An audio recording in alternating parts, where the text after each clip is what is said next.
Hi, and welcome back to Focal Point AFR Talk. Number to call, 888-589-8840, 888-589-8840. A couple things I want to have you respond to. You can respond to anything that we've talked about on the program so far, particularly Elaine Bennett's brand new book, Daughters in Danger, and Steps That Can Be Taken. Maybe you've got some experience either as a daughter yourself growing up, going through kind of a turbulent time, late teenage years, college years, kind of what you learned, maybe sometimes in the school of hard knocks, a lesson that you'd want to pass on to other young women in our listening audience, maybe something that you learned that you want them to pass on. Maybe you have seen somebody come through a difficult time. Maybe you came through a difficult time yourself and would have something that you learned from that. 888-589-8840 is the number to call. Also, happy to have you weigh in on this commercial that Coca-Cola did. To me, you're probably aware of it by now. Coke did a commercial during the Super Bowl. That number again to call in is 888-589-8840. Now, this commercial that Coca-Cola did featured the singing of America the Beautiful. You're, I'm sure, aware of it by now. And the problem was that the singing of America the Beautiful was done in a whole variety of languages by people dressed in the garb of their native countries, not in American dress, but in the garb of their native countries, their country of origin.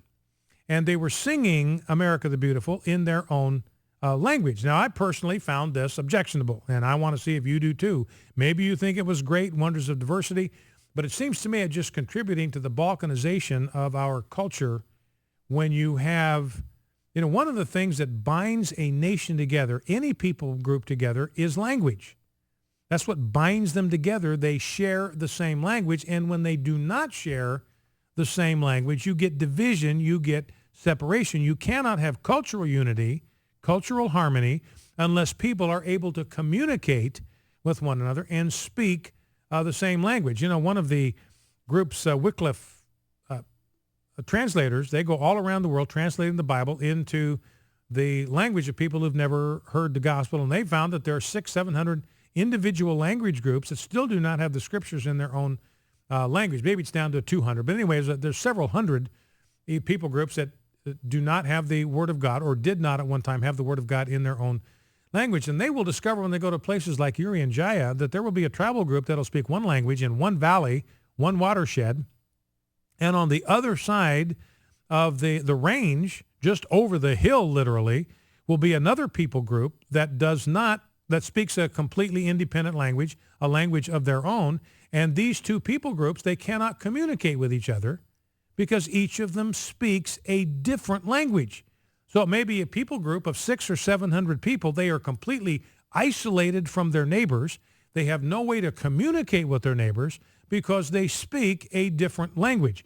Now, Coca-Cola has really gotten hammered for this. They have just gotten absolutely blistered for this kind of balkanization. And I want to know if you agree with the people that are hammering Coke for this. And this is interesting to me because, you know, Coke's Facebook page has just been absolutely blasted with people criticizing them for what they were doing. They also, by the way, lionized gay parenting in that commercial. It's very brief, but gay groups are out there celebrating Coke for featuring two gay dads taking their daughter to a skating rink or something like that. So a lot of people say, well, where was it? I didn't see it. Well, the gay groups knew it was there. And I think Coke was trying to keep it subtle because they were concerned about blowback from the pro-family community in America. What they miscalibrated is that people were going to react to what they were doing to butcher America the Beautiful by having it sung in a language other than English. English is the national language of America. It's what unites us. It's what enables us to communicate with each other, to talk with each other, to solve problems together, to be in relationship with each other. You've got to be able to talk to one another. You have to be able to communicate. If you don't share the same language, you cannot communicate. You cannot connect. You cannot have a meaningful relationship with them. You cannot solve problems that you are mutually trying to deal with. So language is absolutely critical. It's not incidental. It's not a matter of being paternalistic or chauvinistic or xenophobic or anything like that. It's a matter of having a shared language so that we can be the kind of nation that we want to be, where there's harmony, there's relationship, there's peace, there's stability, there's education, because we all are communicating on the same wavelength. Want to know if you agree. I think Coke completely miscalibrated this. They've just gotten hammered. This is like the new Coke. Remember when new Coke came out? I don't know what genius had that idea, but that blew up right in their faces. And this is blowing up in the faces of Coke, just like the new Coke thing blew up. Somebody completely miscalibrated. And the beauty of this to me, ladies and gentlemen, is this reaction to Coca-Cola is just grassroots. There's nobody out there leading the charge. We didn't send out an action alert. Please call Coca-Cola. Please go to their Facebook page. This is just absolutely spontaneous, visceral from grassroots Americans making their voices heard to Coca-Cola. So, and the reality is we are Americans, plain and simple. We are not hyphenated Americans. We are just Americans, and our national language is English. And that's really what this whole thing ought to be about. Well, let's take some phone calls, 888-589-8840. By the way, you know that Ken Ham, Answers in Genesis, is going to be debating Bill Nye, the Science Guy, tonight on the issue of origins, creation versus evolution. I'd love to know if you're going to watch that or what you think about that debate. Any reactions you have to Ken Ham going mano a mano with Bill Nye, the Science Guy, tonight on this debate on the issue of creation versus evolution.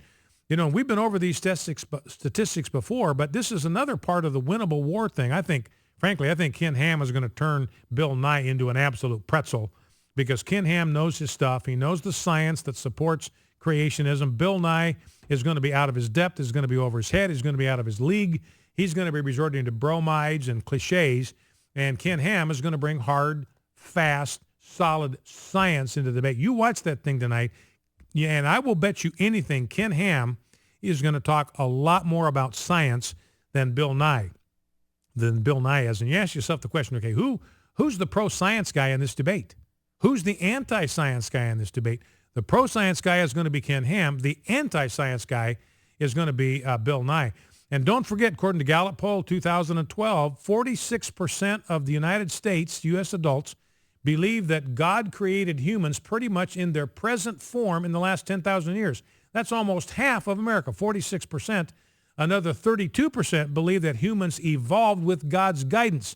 So that's 78% of Americans, after 100 years of relentless indoctrination, relentless brainwashing, relentlessly being told that you're stupid, you're Neanderthals, you're Cro-Magnons, you're anti-science, you got your head in the sand, you're antiquated, you're out of date. Despite all of that, 78% of the American people believe we would not have human beings today if it were not for God, either directly creating us as we exist today, which is my view, the view of the Bible, or guiding the process of evolution, which makes no scientific sense to me.